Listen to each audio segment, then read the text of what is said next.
Voici le résumé de l'Avare de Molière. Si cette vidéo vous intéresse, likez, abonnez-vous et dites-moi en commentaire quelle pièce de théâtre vous aimeriez que je résume prochainement.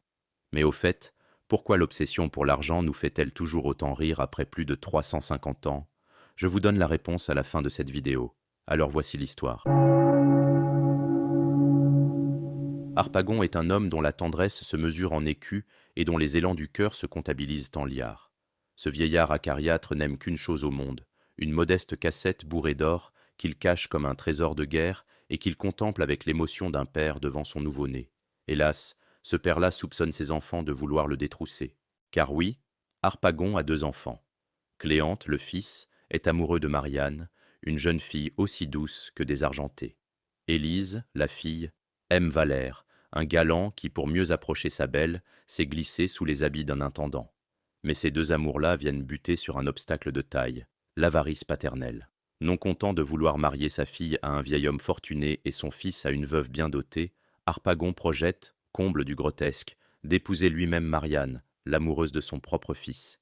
Les masques tombent, les cœurs s'enflamment, les cris fusent. Cléante découvre la supercherie, la dispute éclate, et pendant ce temps, le rusé La Flèche, valet de son état, met la main sur la fameuse cassette.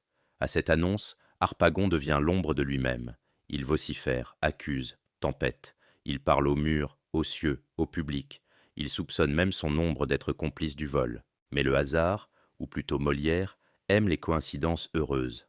On apprend que Valère et Marianne sont frères et sœurs, enfants perdus d'un certain Anselme qu'un naufrage avait séparés des siens. Le père retrouvé, généreux à souhait, accepte les mariages d'amour, à condition qu'Harpagon n'en paie pas les frais, et ce dernier accepte, ravi, pourvu qu'on lui rende sa cassette adorée. Pourquoi Molière continue-t-il de nous faire rire avec cette vieille histoire? Parce qu'il a su croquer, avec un humour d'orfèvre, un travers humain que rien ne démode, l'obsession de posséder. Harpagon est risible, car il pousse le vice jusqu'à l'absurde, mais il est aussi reconnaissable, tant il incarne l'égoïsme, la peur du manque, la manie du contrôle. En le ridiculisant, Molière nous tend un miroir, non pas pour nous juger, mais pour nous faire rire de nos faiblesses. Et c'est là tout son génie.